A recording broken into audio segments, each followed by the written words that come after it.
الله وبركاته. الحمد لله نحمده ونستعينه ونستغفره ونؤمن به ونتوكل عليه ونعوذ بالله من شرور أنفسنا ومن سيئات أعمالنا. من يهده الله فلا مضل له ومن يضلله فلا هادي له. ونشهد أن لا إله إلا الله وحده لا شريك له. ونشهد أن سيدنا وحبيبنا ومولانا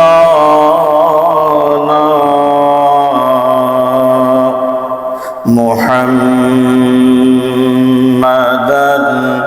عبده ورسوله. أما بعد فقد قال الله تبارك وتعالى في كلامه المجيد وفرقانه الحميد. أعوذ بالله من الشيطان الرجيم. بسم الله الرحمن الرحيم. قل هل ننبئكم بالأخسرين أعمالا الذين ضل سعيهم في الحياة الدنيا وهم يحسبون أنهم يحسنون صنعا. وقال النبي صلى الله عليه وسلم التائب من الذنب كمن لا ذنب له أو كما قال عليه الصلاة والسلام. সকলেই দুরূদ শরীফ পড়ি। আল্লাহুম্মা সাল্লি আলা মুহাম্মাদিন ওয়া আলা আলি মুহাম্মাদ কামা সাল্লাইতা আলা ইব্রাহিম ওয়া আলা আলি ইব্রাহিম إنك حميد مجيد. اللهم بارك على محمد وعلى آل محمد كما باركت على إبراهيم وعلى آل إبراهيم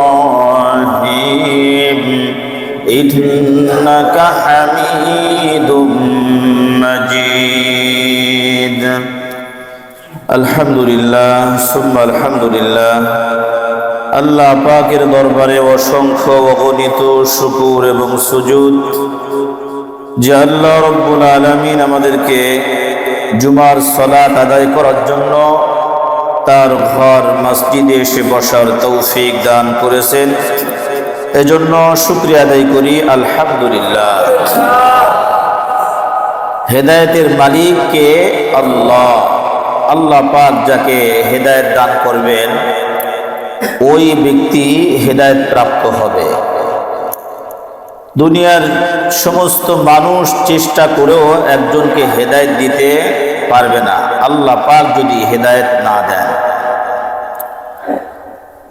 আল্লাহ রাব্বুল আলামিন অতি মোহাব্বত করে আমাদেরকে মুসলমানের ঘরে পাঠিয়েছেন।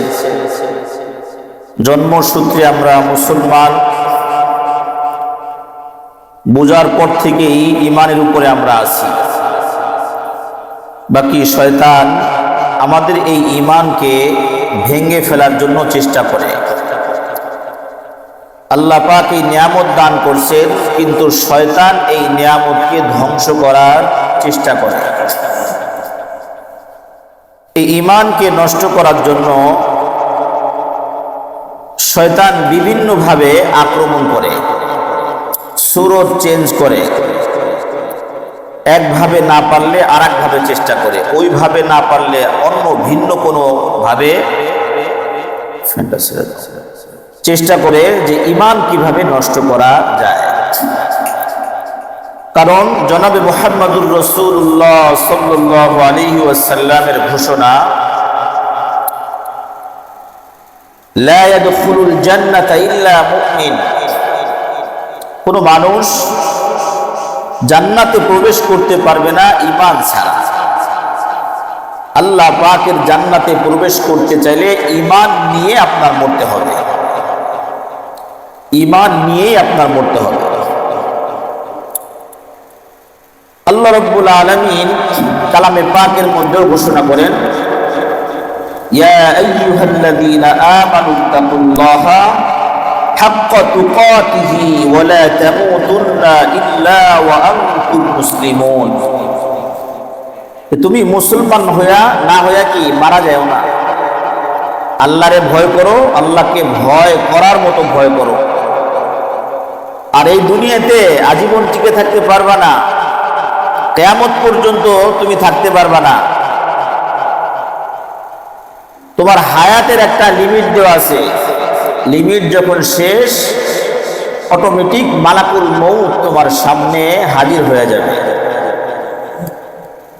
পৃথিবীর কোনো শক্তি ঠেকাইতে পারবে না, তোমার রূহটা কবজ করে নিয়ে যাবে। তুমি চাইলেও সুবহানাল্লাহ, আলহামদুলিল্লাহ, লা ইলাহা ইল্লাল্লাহ বলতে পারবা না। তুমি চাইলেও নামাজ কালাম করতে পারবা না, নেক আমল করতে পারবা না, এমনকি কোনো গুনাহের কাজও করতে পারবা না। সব বন্ধ হয়ে যাবে। মোবাইলের মধ্যে যদি মিনিট কার্ড ঢুকানো হয়, 1000 মিনিট ঢুকেছেন, 1 মিনিটও কথা কর নাই, 1 মাসের মেয়াদ, 1 মিনিটও কথা বলেন নাই। এই মাসটা শেষ হয়ে গেলে ওই মিনিটটা আপনি কি করতে পারবেন? কোন নাম্বারে কল ঢুকাইতে পারবেন? সম্ভব না। কোম্পানি ওই সিস্টেম করেই আপনাকে দিছে। এই সিম কার্ড যারা তৈরি করছে, মোবাইল কোম্পানিগুলা, নেটওয়ার্ক ইত্যাদি ইত্যাদি, মোবাইল চলতে যা যা দরকার এটা কোম্পানি ভালোভাবেই বোঝে। আপনার আমার বুঝে আসুক আর না আসুক। মাঝে মাঝে আমি এই নিয়ে একটু ফিকির করছিলাম, মাথা দিমাগ খারাপ হয়ে যায়। যেমন আরে মিনিট, আমি টাকা দিলাম, আমাকে দিল, এখানে মোবাইলের মধ্যে মেসেজ আসলো, ঠিক আছে, 100 মিনিট, এই মিনিট কি আসলো? এছাড়া এই মেসেজটা আসার আগ পর্যন্ত কলই ঢোকে না। আবার এখান থেকে কল দিলে আবার 1 মিনিট কথা বলে 1 মিনিট এখান থেকে কাটে। কিভাবে সিস্টেম, কি ঢুকায় দেয়? এই নিয়ে একটু ঘাটাঘাটি করলাম। মোবাইল কোম্পানির লোকের কয়েকজনের সাথে কথাবার্তাও বলছি, তো সন্তোষজনক উত্তর পাইনি। বাদ দিলাম, বাদ, এটা ওরাই ভালো বোঝে, এ নিয়ে সময় নষ্ট করার আমার দরকার নেই। তো মোবাইল কোম্পানি এই সিস্টেমে করে দিচ্ছে, আপনি এই ম্যাচ অতিক্রম করার পরে আর কাজ হবে না। তো এইটা তো আমরা 100% বুঝি, এটা আন্দারমা কানাও বুঝি। যে স্কুলের বারান্দায় পড়া নাই সেও বুঝবে যে আমার মিনিটের ম্যাচ শেষ, এই চিন্তার কথা বলা যাবে না। এটা জানতে কি শিক্ষিত হওয়া লাগবে না। তদ্রূপ আপনার আমার হায়াতের মেয়াদ যখন শেষ হয়ে যাবে, একটা সেকেন্ড আমি সামনে আগাইতে পারবো। মালাকুল মউত আপনার আমার সামনে চলে আসবে,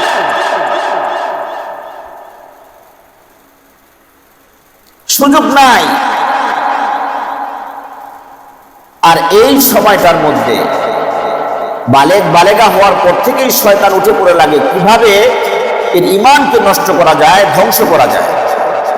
শেষমেশ ইন্তেকালের পূর্ব মুহূর্তগুলো শয়তান উঠে পড়ে লাগে যে এই নাকি ঈমান নিয়ে মরে যায়, ঈমান নিয়ে মরলেই তো সে জান্নাত পেয়ে যাবে। শয়তানের চেষ্টা হলো যে বান্দা জান্নাতে যেতে না পারে।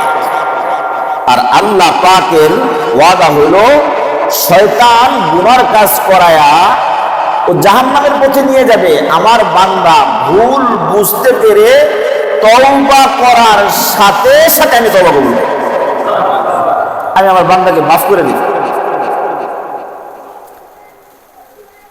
তাহলে আল্লাহ রাব্বুল আলামিন অনেক মোহাব্বত করেন বান্দাদেরকে। শয়তান কি করে?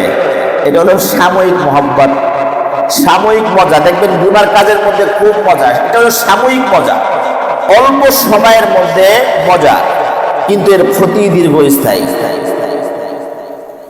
এরপরে খালি অন্তরে খালি কষ্ট, অন্তরের প্রশান্তি আপনার আসবে না, অশান্তি বিরাজ করতে থাকবে। গুনার কাজ হয়ে গেলে অন্তরে অশান্তি বিরাজ করতে থাকবে।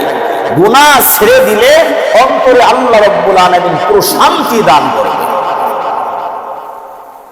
অশান্তি আর প্রশান্তি কাছাকাছি, কিন্তু একটু খালি উল্টে দিছে।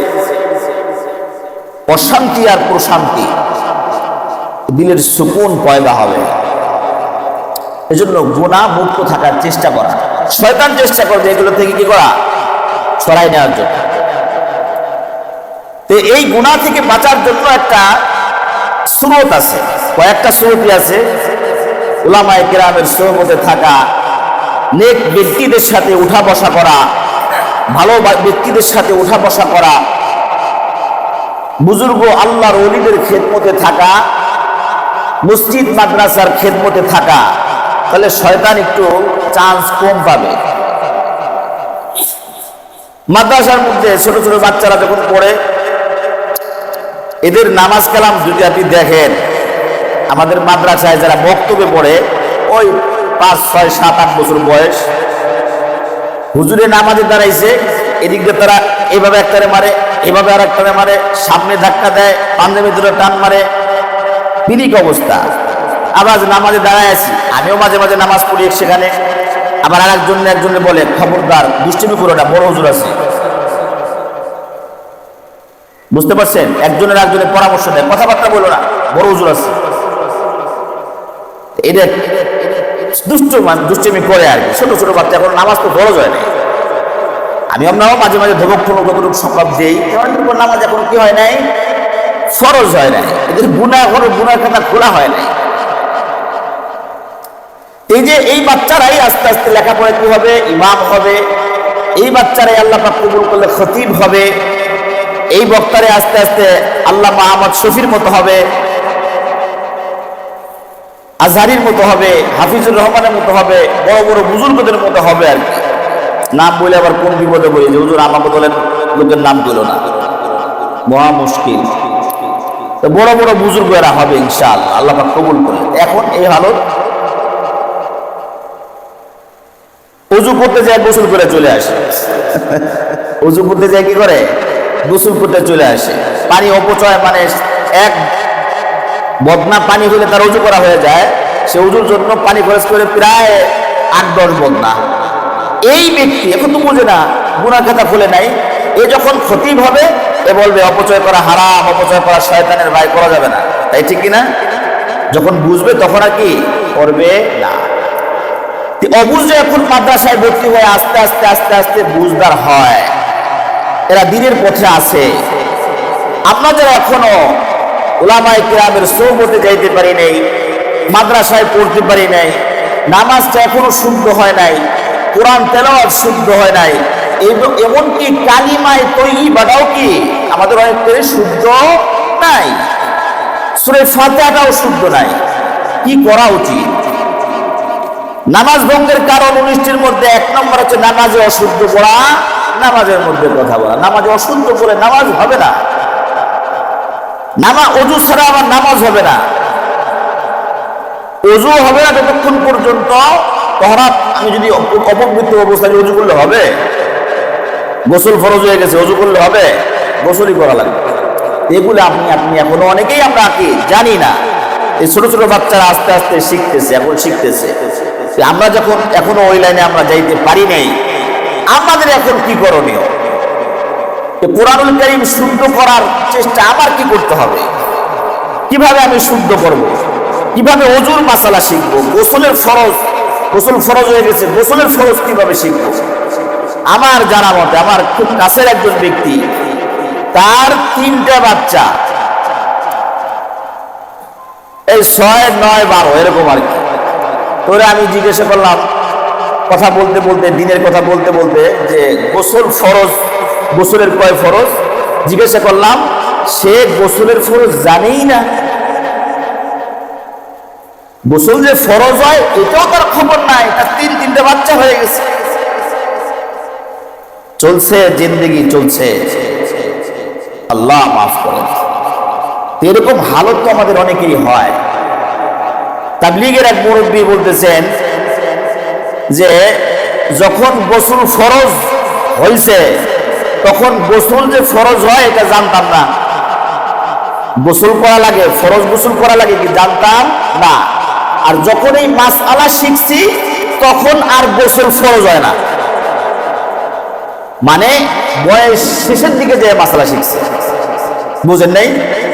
যখন মাসআলা জানার দরকার ছিল তখন জানে নাই, গোসল ভাবে করতে পারে নাই। যখন এই মাসআলাটা শিখছে যে গোসল ফরজ হয়, এভাবে গোসল করতে হয়, পবিত্রতা অর্জন করতে হয়, উনি বলতেছেন যে আমার এখন আর এই মাসআলা শেখার পরে আর গোসলই ফরজ হয়, মানে প্রয়োজন নাই, তো টাইম ওভার। তাহলে আমাদের ভয়াবহ অবস্থা, এগুলো আমাদের জানা জরুরি ভাই। কিভাবে পবিত্রতা অর্জন করতে হবে, ওযু, গোসল, নামাজ, কালাম, কোরআন তেলাওয়াত জরুরি। আমরা মাদ্রাসায় পড়ি নাই, শিখবো কোথায়? উলামায়ে কিরামের সাথে সোহবত লাগানোর সময় নাই। একটা সুরত আছে, আর একটা সুরত আছে, অনেক সুরত আছে উলামায়ে কিরামের থেকে শেখা। এই যে আমাদের মসজিদে ফজরের পরে, যোহরের পরে, এশার পরে মাশাআল্লাহ তালিম তরবিয়ত হয়। আমাদের মুয়াজ্জিন সাহেব আছেন, খাদেম সাহেব আছেন, ইমাম সাহেব আছেন, এরা কিছু লোক দেখি কোরআন শিখতেছে, ভালোই লাগে দেখে। তো আপনি আমি এখন শিখতে চাই, তখন করণীয় কি? করণীয় সুন্দর একটা তরিকা হইল তবলিগে যাওয়া। তবলিগে যদি 3 চিল্লা লাগানো যায়, এই 3 চিল্লার মধ্যে আমি সাহেব যারা থাকেন, উলামায়ে কিরাম যারা থাকেন, এরা শিখাইয়া দেন। আগেই চেতে যায় না যে হুজুর টঙ্গির ইসলাম মারামারি, আপনি এখন তবলিগে যাওয়ার কথা বলতেছেন, কথা শেষ পর্যন্ত যাইতে দেন। তবলিগের একটা কি, রাস্তায় গেলে 3 চিল্লা লাগাইলে, 3 চিল্লা মানে 40, 40, 40, 120 দিন, 40 দিনে 1 চিল্লা। 40 দিনে কয় চিল্লা? অনেকে আমরা না বুঝছে কই 3 দিন লাগাই, চিল্লা লাগাই আইছি। চিল্লা মানে 40 দিন, 3 দিন লাগাইছে, কি চিল্লা লাগাই আইছি না। তো যাক খায়েন, এই তবলিগে লাইনে গেলে 3 চিল্লা লাগাইলে মোটামুটি ওযু গোসল এগুলো শিখায়। তা আমাদের বাংলাদেশের মানুষ, আমাদের উস্তাদ যারা ছিলেন, এখনো আল্লাহ পাক যারাদেরকে জীবিত রাখছেন, আল্লাহ পাক হায়াতে তয়্যিবা দান করেন। আমরা যখন মাদ্রাসায় পড়ছি, আমাদেরও প্রতি সপ্তাহে যে 24 ঘন্টার জন্য বের করা হইতো। কেন? যারা নামাজ কালাম পারে না, ওযু গোসল পারে না, উলামায়ে কিরাম গেলে এদেরকে সুন্দরভাবে শিখাইতে পারে। এজন্য উলামায়ে কিরাম ছাত্র, মিশকাত দাওরার ছাত্র যারা মাসলা মাসাইল জানে, এদেরকে পাঠানো হইতো। উলামায়ে কিরামও যাইত, এমনকি আলেম হওয়ার পরে 1 সাল লাগানোর জন্য অনেকে তৈরি হয়ে যেত। 1টা বছর, 1 সাল মানে কি 1 বছর, 1 বছর তবলিগের লাইনে মেহনত করব। আম জনতা যারা আছে ওযু করে না, গোসল করে না, ইত্যাদি ইত্যাদি পারে না, নামাজ কালাম পারে না, কিবা এগুলো তাদেরকে শেখানোর জন্য আমাদের উস্তাদরাই পরামর্শ দিত, সময় দিত। আবার উলামায়ে কেরামও ফারেগ হওয়ার পরে, দাওরা পড়ার পরে, ইফতা পড়ার পরে এরা 1 বছরের জন্য বের হইতো। কেন? এই উম্মতের ফায়দার জন্য। তবলিগের রাস্তায় তো আলেম, তবলিগের যারা মেহনত করে বা যায় 3 দিন 10 দিন 15 দিন লাগায়, এরা তো শিখার জন্য বের হয়। কিসের জন্য বের হয়? শিখার জন্য। এদেরকে শিখানোর জন্য উলামায়ে কেরামও থাকবে। উলামায়ে কেরামও ওয়াজের ময়দানেও বলে যে এখনো শিখতে পারেন নাই, বয়স হয়ে গেছে, তো তবলিগের লাইনে যান, ওখানে চিল্লা লাগান, 3 চিল্লা লাগান, শিখতে পারবেন। উলামায়ে কেরাম বলে, পীর সাহেবরা বলে, মোটামুটি সবাই বলে। আর আমরাও সাধারণ মানুষও বুঝি যে বাপ বুড়ো হয়ে গেছে, ঘরে বসে থাকে, নামাজ কালাম ঠিক মতো শুদ্ধ হয় নাই, যা তবলিগে চলে যায়। তবলিগে গেলে কি কিছু শিখবে, আমলে আসবে। এই তো এভাবেই চলতেছিল তবলিগ। আর বুজুর্গদের যারা এই তবলিগ আল্লাহ পাক যাদের মাধ্যমে শুরু করেছেন, তাদেরও মাকসাদ ছিল এটাই যে মানুষকে কি দ্বীনের পথে আনা, উলামায়ে কেরামের দিকে মানুষকে আনা। কেন উলামায়ে কেরামের দিকে? মানুষ যখন দ্বীনের পথে আসবে, তবলিগে যখন আসবে, তখন চিন্তা করবে, হ্যাঁ আমি তো ওযু পারি না, তখন মুয়াজ্জিন হিসেবে ধরবে, হুজুর ওযুটা কিভাবে করবো? যখন তবলিগে আসবে তখন তো চিন্তা করবে, আমি তো নামাজ ভঙ্গের কারণ তো পারি না, তখন ইমাম সাহেব হুজুর নামাজ ভঙ্গের কারণ কি? এই যেগুলো জানার জন্য, উলামায়ে কেরামের দিকে আকৃষ্ট হওয়ার জন্য তবলিগ, দ্বীনের পথে আসার জন্য, উলামায়ে কেরামের দিকে আসার জন্য তবলিগ। যে এই লাইনে আসলে পরে দ্বীনের উপরে মোটামুটি নিজে বুজুর্গ হওয়া যায়। আর মাদ্রাসায় যায় লেখাপড়া করে, কোরআন তরজমা তাফসীর হাদিস কোরআন যা লেখাপড়া করে, এরাও দুই ধরনের। এই ইলমে দ্বীন শিখলে পরে মানুষ নিজে জাহান্নাম থেকে বাঁচা যায়, আর আওয়ামদেরকে, আল্লাহ পাকের বান্দাদেরকে জাহান্নাম থেকে বাঁচানো যায়। নিজে বাঁচা যায়, মানুষদেরকে জাহান্নাম থেকে বাঁচানো যায়। আর তবলিগের লাইনে আসলে নিজে বাঁচতে পারে, কিন্তু কাউকে বাঁচানোর ক্ষমতা থাকে না। ক্ষমতা বলতে কি, মানুষকে যে ওয়াজ নসিহত করে দিকে দ্বীনের পথে আনবে, সেটা সম্ভব হয় না। তো তবলিগের লাইনে মেহনত এরকম বুজুর্গ এরকম করছেন, চলতেছিল লম্বা ইতিহাস। আমরা কম বেশি মোটামুটি এখন ইন্টারনেটের যুগ, সবার পকেটে ইন্টারনেট, ইউটিউব, ফেসবুক আছে, আমরা এগুলো জানি। এটা একটা ভালো কাজ, তবলিগের লাইনের ভালো কাজ। দেখেন এর মধ্যে উসুল আছে। তবলিগের নিয়ম হলো, তবলিগের 6 উসুলের মধ্যে একটা হলো কালিমা, নামাজ, ইলম ও জিকির। তো ওই সময় তবলিগের লাইনে যখন এটা আলোচনা করা হয়, তখন বলা হয় যে ইলম আমরা উলামায়ে কেরামের সুহবত থেকে শিখবো। ইলম কি? উলামায়ে কেরামের সুহবত থেকে শিখবো। ইকরামুল মুসলিমিন, 4 নম্বর হলো ইকরামুল মুসলিমিন, মানে মুসলমানদেরকে কি করা? দয়া করা, খাতির করা, মোহাব্বত করা, ইকরাম করা। ইকরাম বুঝুন তো, উপকার করা। মুসলমানদের কি করা? উপকার করা। এই দাওয়াত ও তাবলীগের মধ্যে, উসুলের মধ্যে একটা আছে কি? ইকরামুল মুসলিমিন, মুসলমানদেরকে উপকার করবে, জুতাগুলো সোজা করে দিবে, পানির গ্লাসটা আগায় দিবে, তর্ক হলে নিজের কাইটা চলে আসবে, মারামারি করবে না। এটা হলো উসুল, ইকরামুল মুসলিমিন, মুসলমানদেরকে উপকার করা। এই যে ইলম ও জিকির, ইকরামুল মুসলিমিন, মানে 3 নম্বর আর 4 নম্বর। ইলম ও জিকির, এটা কার কাছে? জিকির সবাই করতে পারি। ইলম শিখতে গেলে কি আলেম লাগবে? ইলম শিখতে গেলে কি লাগবে? আলেম লাগবে। আলেমদের যদি আমি বাদ দিয়ে, অ্যাভয়েড করে যদি আমি এই রাস্তায় চলি, তাহলে আমি এটাই তো বাদ দিতে হবে। নাই, ইলম কালাম তো লাগবে, তাছাড়া মুশকিল না। ইলম জানা কত জরুরি, আপনাদেরকে একটা ঘটনা শোনাই। আমাদের এই মসজিদে একটা ঘটনা ঘটছে। ঘটনাটা হলো, আপনাদেরকে এই মাসালা শোনানো হয়েছে, অন্তত কি সারা বছরে কয়দিন রোজা রাখা হারাম? 5 দিন। কয় দিন? 2 ঈদ আর কুরবানি ঈদের পরের 3 দিন। কয় দিন হলো? 5 দিন রোজা রাখা হারাম। এক ভদ্রলোক তাবলীগ করে, বাবরি চুল, মাথার মধ্যে পাগড়ি, লেবাস মাশাআল্লাহ, মনে হয় যে বড় হুজুর, লেবাস তো এরকমই হুজুরিয়া। তো এই 3 দিনের মধ্যে একজন রোজা রাখছে। এই 3 দিনের মধ্যে হারাম, 5 দিনের মধ্যে একদিন রোজা রাখছে। তা আমি তাকে জিজ্ঞেস করলাম, আজকে তো রোজা রাখা হারাম। মাথা নিচে করে ফেলছে। কেন?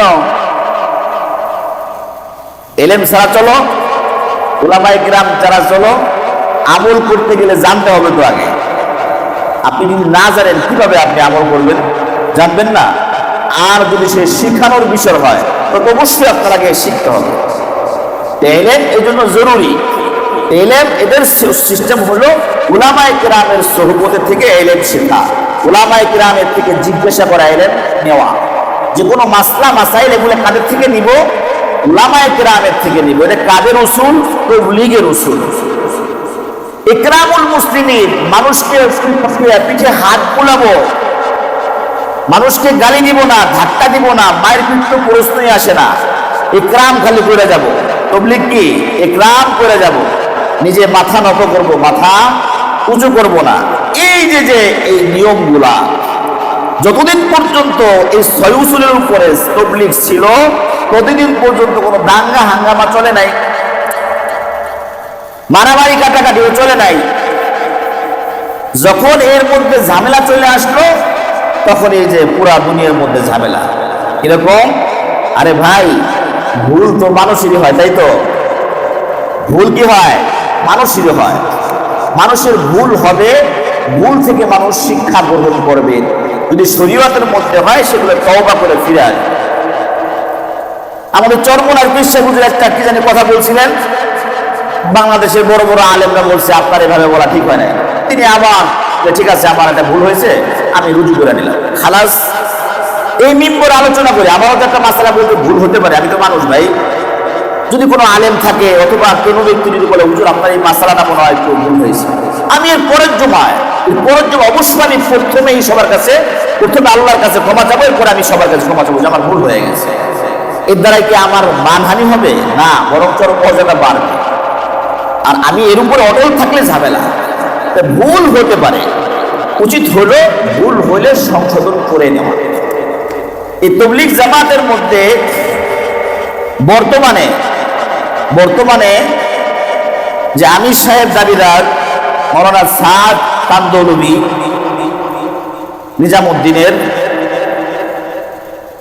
ওনার কিছু এমন ভুল হয়েছে, এমন ভুল হয়েছে, মারাত্মক ধরনের ভুল। উলামায়ে কিরাম এটা বারবার তাকে বলছে যে আপনি এগুলা ঠিক করেন, সংশোধন হয়ে যান। উনি এটা সংশোধন হয় নাই। আবার দেখা যায় ভুল ঠিক আছে, রুজু করছে, রুজু করে মানে কথাটাকে ফিরিয়ে নেওয়া, ফিরিয়ে নিয়েছে, আবার ওই ভুলটা আবার করছে। তাহলে কি আর তওবা হইলো?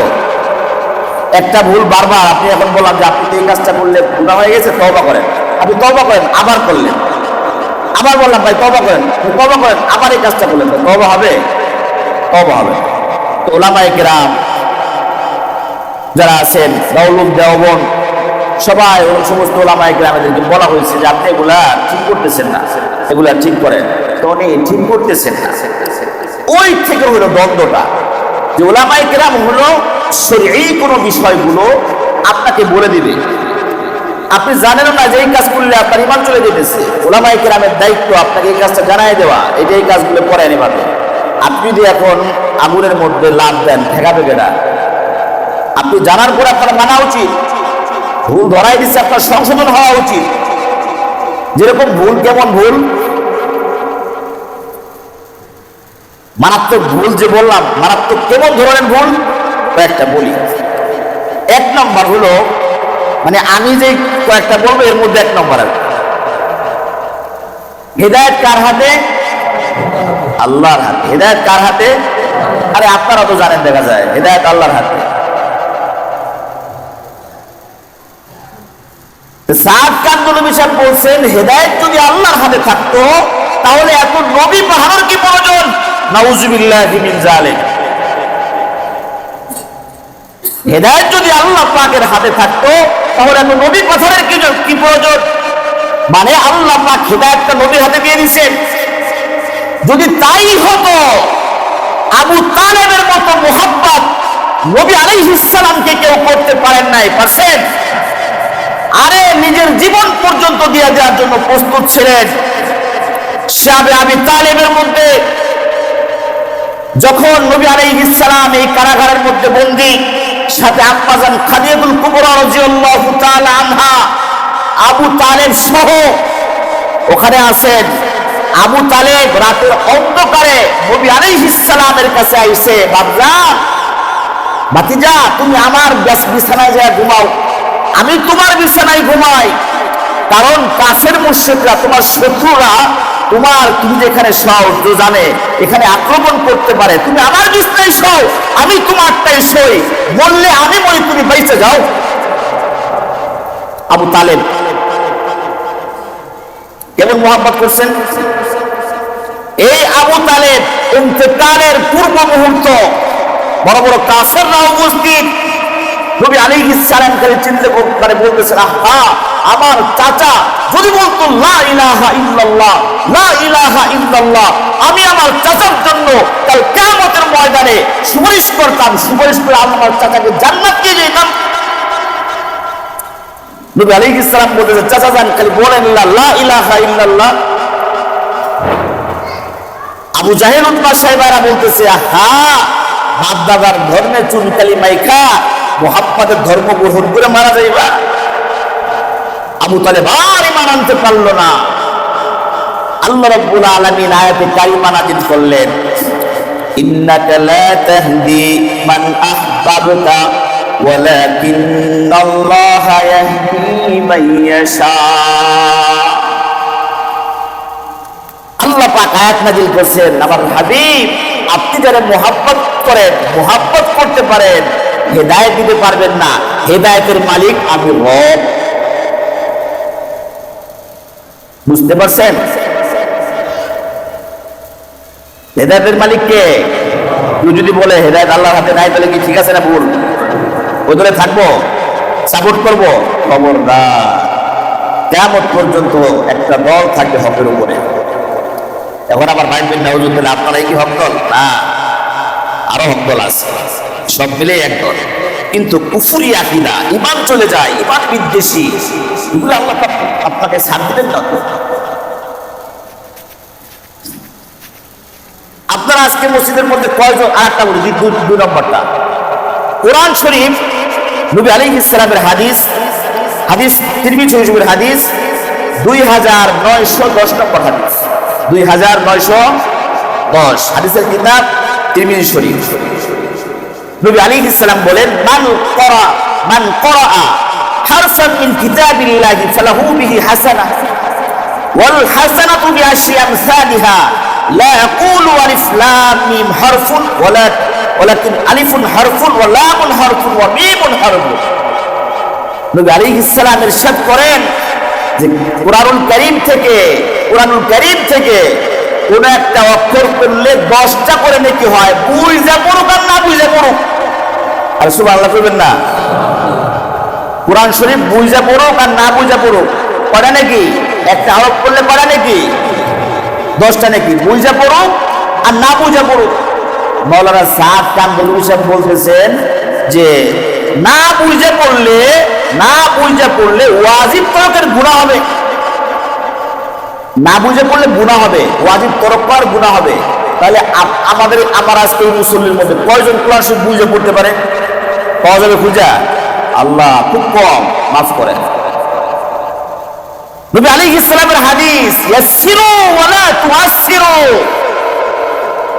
বাশশিরু ওয়া লা তুনাফফিরু, মানুষকে সুসংবাদ দাও, বাশশিরু ওয়া লা তুনাফফিরু, সুসংবাদ দাও, বুকের মধ্যে জড়ায় নাও, গুনাহগারকেও জড়ায় নাও, মানুষকে জড়ায় নাও, আদর করে বলো গুনাহ ছাইড়া দাও, ওয়ালা তুনাফফিরু, গুনাহের জন্য সহায় দিও না, দূরে ঠেলা দিও না, মানুষকে কাছে আনতে হবে।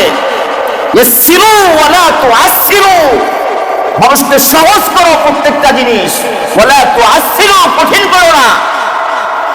নবী আলাইহিস সালাম বলতেছেন বুঝা পড়ো আর না বুঝা পড়ো 10টা নেকি। তুমি আলিফ পড়ছো 10টা নেকি, বা পড়ছো 10টা নেকি, আলিফ লাম মিম পড়ছো তুমি 30টা নেকি পেয়ে গেছো। আর যদি কোনো ব্যক্তি বলে যে না বুঝে পড়লে ওয়াজিব তরফের গুনাহ হবে, তাহলে কোরআন শরীফ দিয়ে ভয়তে ধরবে। আর যখন শুনবে যে না একটা হরফ পড়লে 10টা নেকি, তাহলে কোরআন শরীফ যদি যারা একটু একটু পায় তারা চিন্তা করবে একটু দেখে একটু পড়ার চেষ্টা করি। আর যদি বলে যে ধরলে পরে না বুঝে পড়লে ওয়াজিব তরফের গুনাহ হবে, হায় হায় রে গরম যাবো না, এটা কঠিন হয়ে গেল না। ইয়াসসিরু ওয়ালা তুআসসিরু, খবরদার খবরদার। বুঝে আসছে? এজন্য তাবলীগ জামাতের মধ্যে যে জ্ঞানজাম দেখতেছি আমরা, এই জ্ঞানজামটা আসলে দুইটা জুবায়ের পন্থী আর সাত পন্থী না, এটা হলো হক পন্থী একটা বাতিল পন্থী। কথা কি ক্লিয়ার? জুবায়ের পন্থী আর সাত পন্থী না, একটা হলো বাতিল পন্থী আর একটা হক পন্থী। যারা 18 সালে যে মায়ের খাইছে, আবার এই 24 সালে যারা মায়ের খাইছে, এরা হলো উলামায়ে কেরামের পক্ষে। উলামায়ে কেরাম যারা বলছে যে আপনি সংশোধন হন, আপনাকে আপনি ফিরে আসেন, এরা হলো মায়ের খাইছে 18 সালে 24 সালে। আর যারা মায়ের দিচ্ছে তারা বলতেছে যতই ওয়াজ করেন আমরা শুনবো না, মানবো না, আমরা আমাদের পক্ষেই দলেই আছি। বুঝে আসছে? এই জন্য হক আর বাতিল এক হবে না। এত দলাদলি কিসের, এত মারামারি হাঙ্গামা কিসের, মারামারি হাঙ্গামা কিসের? এটা হক বাতিল এটা একটু এমনি হইতো। আর আওয়ামী লীগ আর বিএনপি আর দুজন ভাই ভাই হয়ে যাও, সম্ভব তাও। তাই এই দুইজন মিলে আজকে আওয়ামী লীগ একজন এমপি, বিএনপি একজন এমপি, জাতীয় পার্টির একজন এমপি, অন্য দলের এমপিরা সবাই মিলে চিন্তা করলো যাক এবছর লাঙ্গল মার্কারে জিতে দিই, আমরা ভাই ভাই একখানে। সম্ভব। কিন্তু যেখানে ইমানের উপরে আঘাত হানবে, এখানে কি আরে ভাই ভাইকে চিনবে না? নবী আলাইহিস সালামের জামানায় নিজের সন্তানের উপরে তলোয়ার চালাইছেন। কেন? এই আকীদার কারণে। আকীদার কারণে তুমি রাসূলের বিরুদ্ধে যুদ্ধ করতে আসছো, আমি তোমার ছাড়বো না, তুমি আমার সন্তান হও আর যাই হও। বাবাই বলতেছে আব্বা তোমার তো আজকে আমার তলোয়ারের সামনে পড়ছিলা, তোমার ছেড়ে দিছি, তাই নাকি? কি লেগা তুমি যে আমার বাপ। বাবা বলেছে যে তুমি যদি আমার তলোয়ারের সামনে পড়তা আমি তোমার ছাড়তাম না। কেন? কারণ তুমি রাসূলের বিরুদ্ধে যুদ্ধ করতে আসছো। হক আর বাতিল কখনো এক হবে না। বুঝতে পারছেন? এখানে যদি এই মিম্বর থেকে ভুল মাসালা বলি, প্রথমে আমি বলে নিলাম, আমাকে যদি কোনো উলামায়ে কেরাম বলে যে হুজুর আপনি এই মাসালাটা ভুল বলছেন, আমি সাথে সাথে ভাই এটা ভুল হয়ে গেছে, কারণ আমি তো মানুষ, মাসালা বুঝতে আমার ভুল হতে পারে, অথবা দেখা যায় বুঝছে একটা বলছে আর একটা, হতে পারে না ভাই? ভুল হতে পারে। রুজু করা, তওবা করা এটাই সহজ। মানুষ মানুষ গুনাহ তো হবেই, তোমার বেশি, এই জন্য তওবা যদি খোলা আছে, তুমি গুনাহগার, তোমার গুনাহ হবেই। আরে নবীরা ছিল হলো মাসুম, আর সমস্ত নবীদের সাহাবীরা ছিল হলো মাগফুর। মাসুম মানে হলো নবীদের কোনো গুনাহ নাই, আল্লাহ পাক এদেরকে গুনাহ থেকে বাঁচাইছেন। আর সমস্ত নবীদের সাহাবীরা হচ্ছে হলো মাগফুর, মানে সাহাবীদেরকে আল্লাহ পাক ক্ষমা করছেন, ক্ষমা করছেন। আমরা তো গুনাহগার, ছোট বড় গুনাহ হয়েই যায়, চলতে ফিরতে গুনাহ হয়ে যায়। গুনাহ কেমন হয় শুনবেন? এই দুই তিন দিন আগে আমি আর আমার আমাদের মাদ্রাসার যে হুজুর আছে আশরাফ মাহমুদ সাহেব হুজুর, আমার বন্ধু মানুষ, আমাদের মাদ্রাসার শিক্ষা সচিব, আমরা এক জায়গায় দুপুরে খাবার খাইতে গেছি। এক জায়গায় বসলাম, পাশে দেখলাম যে মহিলা, কয়েক জায়গায় ঘুরলাম, দেখি মহিলাদের আড়াল করা সম্ভব না। পরে চিন্তা করলাম যে তাহলে আমরা ওই জায়গায় বসি, এখানে বসলে তাহলে অন্তত চোখের হেফাজত হবে। আল্লাহ আস্তাগফিরুল্লাহ। বসছি, এখন খাবো, এদিকে যতক্ষণ খাইতেছি চোখ ঠিক আছে, এদিকে উঠে করলে মহিলাদের ছবি, মানে মেয়েদের, আবার যে এদিকে তাকাবো এই মেয়েদেরকে আয়নার মধ্যে কিন্তু দেখা যায়।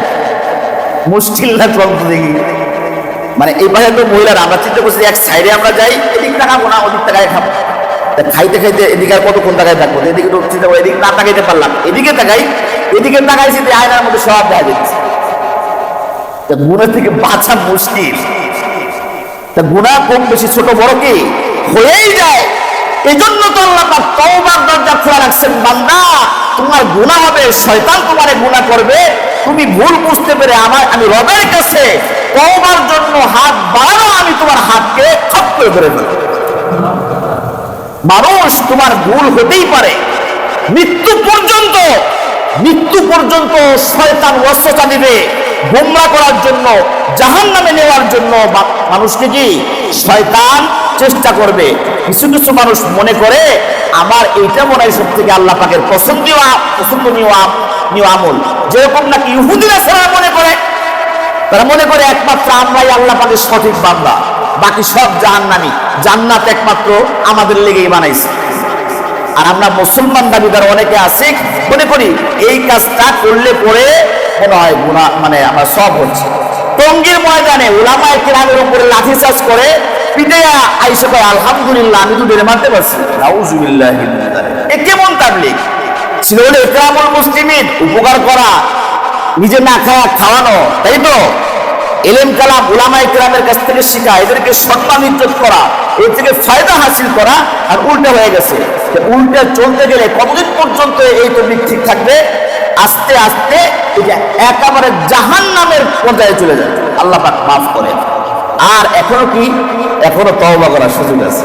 মূল কথা হলো এখনো তওবা করার সুযোগ আছে।